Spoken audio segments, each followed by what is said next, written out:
On n'en sait plus sur Himeji et Toko, un malentendu qui peut être ambigu, et les retrouvailles entre Nazuna et la détective. On se retrouve pour la review des 3 épisodes de romance masterclass de la semaine, et c'est Bunny Girl Senpai qui commence. Alors Bunny Girl Senpai, épisode masterclass, moi j'ai rien à dire, l'animation est cool et tout comme d'habitude. On va plus parler en détail là du 24 décembre de Sakuta qui va être chargé, entre le truc d'Himeji qui essaie d'esquiver, Toko Kirishiba qui l'invite à faire un live, et son truc avec Mai. Il est quand même vachement occupé, on ne sait pas trop comment il va se débattre, mais on dit qu'il se reprend au prochain épisode, parce qu'on se termine à peu près au 13-14, donc on va bien voir ce qui se passe après.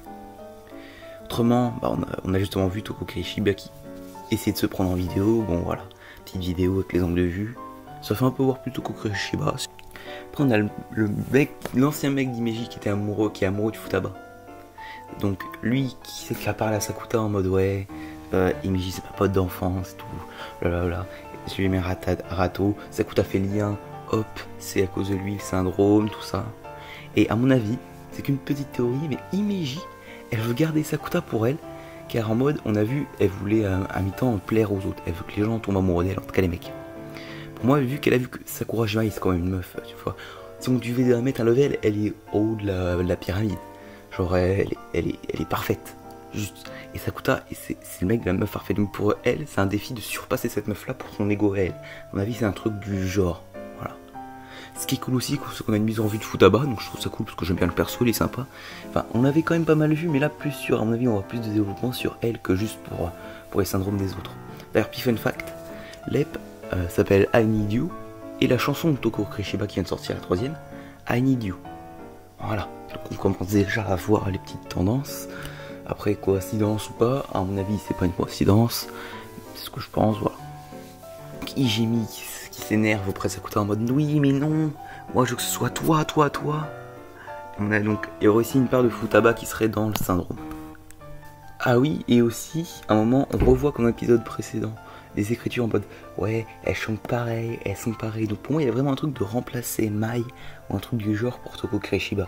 Parce que vraiment, 2 épisodes d'affilée, ou je sais plus si c'est vraiment d'affilée, mais 2 épisodes en tout cas, où t'as 2 messages, à mon avis c'est d'affilée, qui disent oui, c'est les mêmes, et à chaque fois Sakuta qui dit ouais, c'est pas important, à mon avis c'est important. Tu vois, voilà, c'est mon avis perso. Et Toko Kirishiba s'appelle aussi Néné, hein. Juste voilà, je dirais pas le nom d'après parce que c'est trop dur pour moi à dire, mais voilà, j'allais zapper ça. My Dress Up Darling, bah, comme d'habitude, c'est masterclass. T'as la princesse Juju qui est de retour, donc je trouve ça cool. Sa sœur elle est à fond, ça hilarant, du coup elle est obligée d'accepter, même en plein milieu, sa sœur elle est à fond, donc en mode Juju elle est en mode putain fais chier. Ah, Akagi qui n'aime pas Marine, s'est confié au pote là. Ça confirme ce qu'on pensait, mais pourquoi elle l'aime pas? Genre, elle peut pas se la voir, mais à mon avis, il y a un truc. Puis My Dress Up Darling, c'est pas le truc où il va y avoir je pense, des dramas de fou. C'est plus dans la good vibe, My Dress Up Darling. Donc, je sais pas trop. C'est pas une sœur, parce qu'elle aurait dit ça arrête et tout. Je sais pas ce qu'elle veut. Je sais pas trop comment. Peut-être qu'elle voulait faire des cosplays pour elle, ou je sais pas. Qu'elle a refusé. I don't know, je peux pas vous dire. Le jeu d'horreur, voilà. Le cosplay en soi et tous les nonnes, c'est stylé. Je trouve ça cool. Après, c'est mon avis. Et là, on passe au grand moment. Marine qui arrive. Gojo, lui, juste sa petite boisson énergisante. On sait pas pourquoi il va rester éveillé assis. C'est pour pas lui, mais juste il dort, il se passe rien tranquille. Non, lui, il va absolument rester éveillé. Lui, dans son petite boisson énergétique, la Marine qui arrive et elle voit pile ce que vous savez. Et là, alors, c'est le grand moment. C'est maintenant. Alors que lui, en plus, vraiment, à chaque fois, dans les souvenirs, il fait t'es sûr? Et lui fait oui, je ne vais pas dormir cette nuit. Ce soir, c'est le grand soir. Tu vois, c'est juste hilarant. Est-ce qu'on aurait pensé ça? Est-ce que j'avais prédit ça dans l'épisode? Pas du tout. Je savais pas que ça allait partir comme ça. Mais on aime bien quand ça part comme ça. Donc voilà. Encore une fois, épisode masterclass. Donc dites ce que vous en pensez en commentaire. Donc, aussi, Call of the Night, qui était un épisode pour moi extrêmement masterclass. Centré sur le détective, on est là, détective. Les gens ils sont un peu en mode oui, c'est un peu chiant, voilà, détective. Donc on commence sur la fin du dernier épisode et ils se sont pas battus. Vas-y. Là on est sur la détective qui prévient Yamori en mode oui tu vois, là je te fais pas de mal parce que t'es un humain. Mais si je dois venir à ce secours là, tu vas avoir des problèmes. Tu vois, bon. Voilà. Nazuna qui s'ouvre aussi aux autres, ce qui est stylé. Hein. Ah oui, d'habitude elle se fait tout le temps et là elle s'ouvre aux potes vampires. Donc good, c'est trop bien.